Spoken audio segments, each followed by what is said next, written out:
I'm Susan, and I've seen 63 wonderful years. My life took a turn when my husband passed away 3 years ago. Now it's just me, my daughter Linda, and memories in our cozy home. Linda, my eldest, is 33 but still single. Maybe it's because she spends most of her time in a work environment dominated by women. She's a gem, my Linda. One day, amid our peaceful routine, the phone rang. It was my son, Robert. "Hey, Mom, guess what? I'm getting transferred to your city next month." I couldn't believe it. Next month? That's coming up fast. Robert got married last year and has been living in another state. His company requires a lot of relocation, and he only visited during Christmas. We've been looking for an apartment since last month, but Jessica couldn't find one she liked. Jessica, Robert's wife, is a young and pretty 23-year-old. I don't know what she sees in my son, who's turning 38 this year, but he's head over heels for her. Can we stay at home until we find a place? Our house is close to the station, so it's convenient for commuting. Our home is near a station, and a few years back a big shopping mall was built nearby, making it a prime location. Well, let's meet up and discuss it. Got it? How about this Sunday? And so, after a long time, our whole family gathered. Hello, Susan and Linda. Sorry we've been away for so long. We really apologize for not finding a house yet. Seeing Jessica again after a while, she seemed very modern, almost like a granddaughter coming for a visit. We want to buy a house someday. That's why we're saving money now. It's hard to find a place that's affordable and to our liking. She seemed more mature than I remembered. However, Robert's job requires him to relocate frequently. I wonder what they're planning. We don't want to keep moving and uprooting our kids. Imagine them making friends only to say goodbye soon after. Oh, Robert, I never thought you'd think about such things. I watched the two of them with a warm smile. I understand, but how about setting a deadline of 6 months? We have Linda here, and we have our own lives, you know. I get it. We'll probably find a place before that. Is it okay if we cover half the living expenses? Oh, Robert, I'm going to look for a job nearby, so I have to contribute. I couldn't help but laugh. I'd always been concerned about Jessica, who's 15 years younger, but she seemed more mature than I had expected. Just the living expenses will be fine since it's just for half a year. And so our temporary cohabitation began. At that time, Linda set some rules for the couple. Please don't enter my room and don't touch my things. I think you can distinguish between my stuff and Mom's, okay? Okay, we'll be careful. You really don't like people touching your things, huh, Linda? Jessica cheerfully responded. Looking back, Linda might have felt like she was being intruded upon. From that moment, it couldn't be helped. Robert and his wife would be living on the second floor, where Linda's room was also located. Once they moved in, Jessica eagerly helped with household chores. She finished cleaning and laundry in the morning, leave to look for a job in the afternoon, and return in the evening to help prepare dinner. I absolutely love your cooking, Susan. My parents never really cooked, so I'm happy to be in the kitchen with you. Oh, can I taste this? Jessica was very friendly and effortlessly closed the distance between us. She had a way of getting into your heart just like a kitten. After a few days of living together, I could see why Robert had fallen for her. Today, I got a part-time job offer. About 2 weeks into our living arrangement, Jessica announced this at dinner. It's a job shipping interior goods. Sounds fun, right? 5 days a week, from 9:00 a.m. to 6:00 p.m., I'm going to work hard. Are you sure you don't need to overdo it? It's all right. It's for our future, after all. But I might not be able to help around the house as much as before. But I'll make sure to wake up early and not cause any trouble. Her determination made me want to support her. That's fine. I'll take care of the house chores so you can focus on your job. The first few weeks are always tough. And so I took over all the household tasks. If it was to support Robert and his wife, it was the least I could do. With Linda helping out on weekends, it wasn't too bad. Once Jessica started her job, she seemed exhausted when she came home. I was glad I'd taken over the chores. One day, I witnessed Linda confronting Jessica. "Hey, Jessica, I told you not to touch my stuff. You've been using my cosmetics in the bathroom, haven't you?" "I'm so sorry. I'm saving money right now and can't afford to splurge. I'm truly sorry." Jessica apologized with a puppy dog look, but Linda didn't seem to accept it. "Don't just use other people's things and save money for yourself. If you do it again, I'll get the money from Robert." "Okay, I'm really sorry." I was concerned about Linda's frustrated demeanor, so I called her to my room that night. She told a surprising story. When Robert wasn't around, Jessica would come to her room and complain. "She's telling me to move to the room downstairs since I'm in their way. She acts all sweet in front of you, Mom, but she's really not." Knowing Jessica's amiable nature, it was hard for me to believe. However, the tension between them was evident in the following days. Linda would get irritated and Jessica would apologize. It was a common scene. On a Sunday evening, while everyone was gathered in the living room, Linda was folding the laundry. "Jessica, at least fold your own laundry. Just because you started working doesn't mean you get a pass on everything, right?" "I'm sorry, I just got a bit lazy. I'll do it right away. Please forgive me. I'm really sorry." Tears welled up in Jessica's eyes as she went over to take the laundry from Linda. "Hey, Linda, there's no need to speak to her like that. Just help her out." Robert then wrapped an arm around a teary-eyed Jessica. "Jessica, I'm sorry about my family. Let's go out for dinner tonight, Mom Linda. If you bully Jessica, I won't let it go." Saying this, the two left the house. What's with them? Robert is just too soft on Jessica.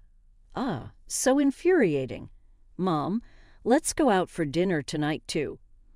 "All right, but before that, I have something to discuss with you, Linda." I had secretly planted a voice recorder in Linda's room because I couldn't believe what she told me the other day. And what I heard was Jessica's harsh language, far worse than I'd imagined. And now there was this situation. "I want you to live with your aunt for a while. I've already asked her." "What? Mom? What are you talking about? I don't want to." "Why do I have to?" "Please, just until they move out." Perhaps Jessica was a lot more cunning than I thought. She intentionally angered Linda and played the victim in front of Robert.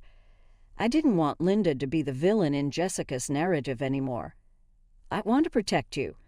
Please, it's the biggest favor I'll ever ask of you." Maybe Linda sensed the urgency in my tone as she silently nodded. Despair was evident in her eyes.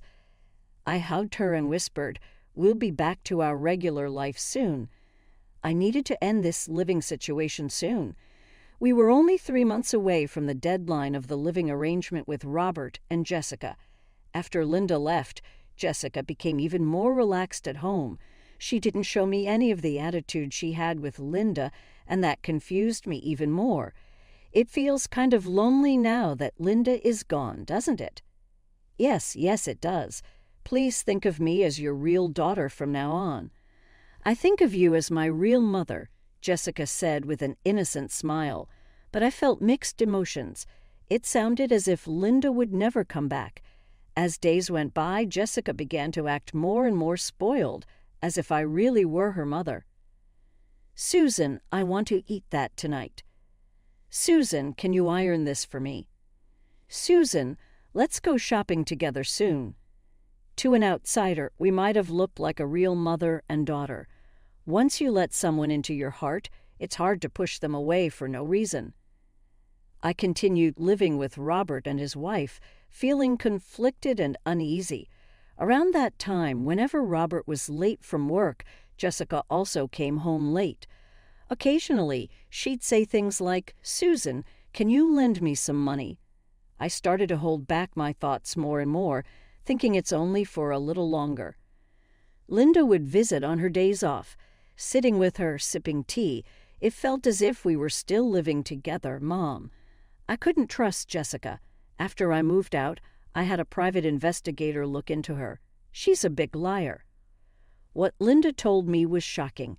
Jessica was working only 3 days a week, and the other 2 days she was meeting a man. At least 2 men, in fact. It seemed more like they were giving her allowances rather than being in a romantic relationship. But Linda said seriously, Jessica has someone else she truly loves. She seems to be giving all her money to this main guy. For Jessica, Robert might just be someone who gives her pocket money. I can't believe it. I was in a strange state of shock and realization, but I couldn't forgive her for involving and hurting my precious family. I'll gather more evidence and then talk to Robert. I don't want Jessica to do as she pleases, and I don't want Robert to get hurt. Linda seemed to feel the same way as me. I had been thinking I just needed to be patient a little longer, but that feeling was completely gone. I also needed to prepare for any unforeseen circumstances. Hey, have you guys found a place yet? It's almost the end of our agreed period. I hadn't heard much about their house hunting since we started living together. I had always wondered if they were really looking. Yeah, we checked out some places near my office the other day, found a few good ones. So Jessica and I will go for a viewing soon. That's good to hear. What? Robert? You said you'd leave it to me. I like it here. Linda moved out, so why can't we just live here? I was at a loss for words. Jessica hadn't been looking for a place after all. I had been putting up with her recent behavior, thinking it's only for a little while longer. No, you have to honor our agreement. The only reason I asked Linda to leave is because we agree it would be temporary. I can't ask her to endure this any longer. Well, there's no place better than this one. She probably didn't expect me to refuse. For the first time, I saw a disgruntled expression on Jessica's face. We can't stay here, okay? Even if we have to pay a little more in rent. Robert was desperately trying to soothe her, but Jessica stormed off upstairs. Maybe this was the last straw because a few days later, a disaster struck. That day, I was trying to carry laundry down from the balcony on the 2nd floor. I had washed sheets and was holding a large pile. Be careful, Susan. I'll carry it down for you. Jessica, who had apparently come out of her room, offered to help. Oh, thank you. As I handed her the laundry, Jessica smiled slightly. Susan, I always get what I want, no matter what it takes. Excuse me. I thought I had managed both Linda and you. Such a pity. I was confused, not understanding what Jessica was getting at. And the next moment, no, Mom, stop it. Suddenly, Jessica, still holding the laundry, darted down the stairs. I stood frozen at the top of the stairs. It felt like watching something in slow motion. With a loud thud, Jessica tumbled down. Jessica, Mom, call 911. Snapping back to reality, I quickly called an ambulance from my cell phone.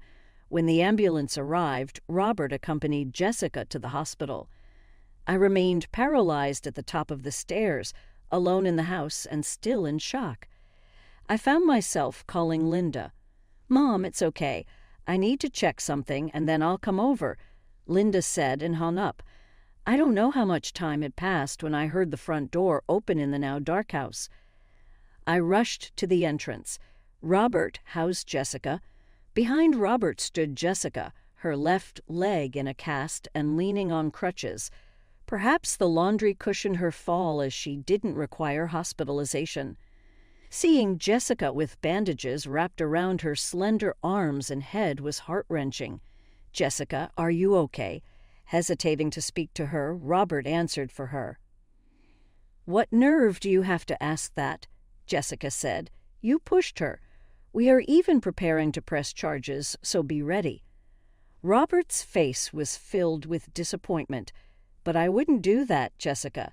Just as I was about to speak, I heard a heavy thud and found myself collapsing onto the floor. "Stop lying." It took me a moment to realize that Robert had punched me. I held my trembling hand to my face and saw blood. "I've been hearing about your mistreatment of Jessica for a while, but she always defended you," Robert said, tears filling his eyes. "And yet, to think you'd push her down the stairs. I can't believe it even now." I still can't believe the events from a few hours ago. Behind Robert, Jessica, leaning on her crutches, met my eyes and gave me a sly smile. I felt a chill of fear at that seemingly innocent expression. "Look at this. There's no denying it." I heard Jessica scream.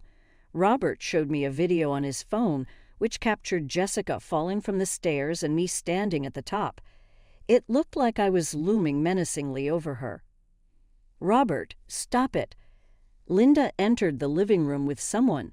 She rushed straight to me and wiped my blood with a handkerchief. With her was a police officer in uniform. "Just in time." "Arrest her," Linda said after reviewing the footage.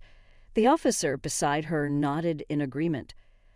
"But what if we look from a different angle?" At those words, Jessica's eyes widened in shock. Linda took out her cell phone to show. After I left the house, I had a hunch about Jessica, so I set up cameras all around the house. "Wait a minute, isn't that an invasion of privacy?"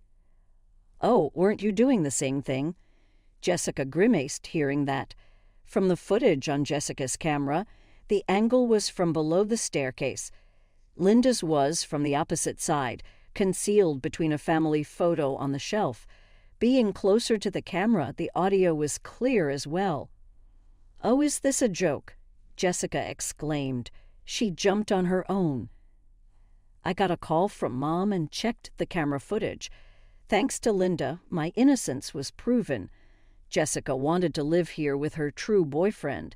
After getting rid of Mom, she planned to get rid of you next, Robert. A few days ago, on the camera installed in Linda's room, Jessica was enthusiastically talking about her plans over the phone with her affair partner. After realizing the seriousness of this incident, Linda brought the footage to the police. "It's not what you think. I did all this for us, for you and me, you know. She's got 2 other guys she's seeing, rich old men. I have pictures to prove it," Jessica said, desperately trying to deceive Robert. But I had something that would reveal Jessica's true intentions. It was time. "You sure about that?" I did my own digging, asked Linda about Noah. Upon hearing the name Noah, Jessica visibly flinched. Noah was her main squeeze. She must have really fallen for him hard. Otherwise, she wouldn't have pulled a stunt like throwing herself down the stairs. And when I talked to Noah, both Linda and Robert looked shocked. I decided to visit the bar where Noah worked during the day. When I mentioned I was Jessica's mother-in-law, he was surprisingly willing to chat, perhaps to avoid any potential trouble. I retrieved a voice recorder from my room and played it back. "Oh, Jessica, to be honest, she's a handful. I'm just being nice because it's my job, but she's way too obsessed. We were even considering banning her from the bar." "I thought she was your favorite." "Nah, she's just another customer. She's not even my type and doesn't spend much. If you see her, tell her she's a nuisance." The color drained from Jessica's face. For a popular guy like Noah, the amount Jessica spent on him was negligible. I didn't care if Noah was telling the truth. I just wanted to hear him speak about Jessica. "It can't be. Noah wouldn't say that. We promised we'd be together forever." With a glare, Jessica lost her words as the officer apprehended her. Hearing Noah's own words must have hurt. "We'll get the rest of the story at the station." As the officer began to lead Jessica away, Robert spoke up. "Jessica, didn't I tell you? You can't live here. The house is under Linda's name." "What the hell?" Jessica turned around with a loud shout. Her face was flushed with anger, her emotions raw and visible. and with a fury that looked like she might lunge at Robert, she yelled, "Just for that, I broke my leg trying to get rid of Linda and that old hag. But it was all for nothing. No money, no house. You're just a worthless old man." Jessica continued her tantrum as the officer restrained her and led her to the patrol car. Indeed, in my husband's will, it read, "The house is to be inherited by whoever takes care of Susan to the end." Robert, having no intention of returning to his hometown, had declined his inheritance. "Mom, I'm sorry. What have I done?" Robert, despite his age, burst into tears.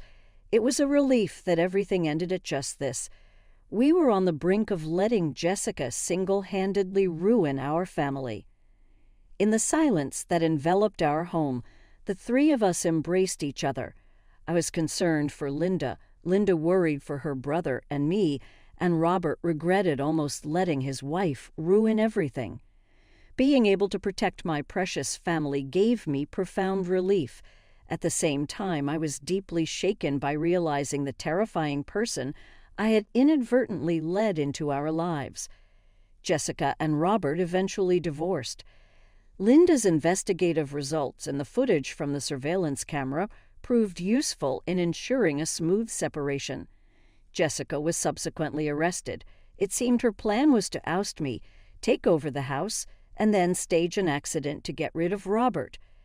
Even now, recalling the ecstatic look on Jessica's face as she dove down those stairs gives me chills. If Linda hadn't installed that camera, I might have been unable to defend myself, and there's no doubt in my mind that Jessica would have executed her subsequent plan. Her face at the time was filled with sheer madness. The three of us lived together for a while. A year later, Robert was transferred again. He said he had enough of marriage, but as a mother, I can't help but hope he finds a kind companion. Linda and I still live in that house, just the two of us. While I hope for Linda's marriage too, for now, I look forward to enjoying our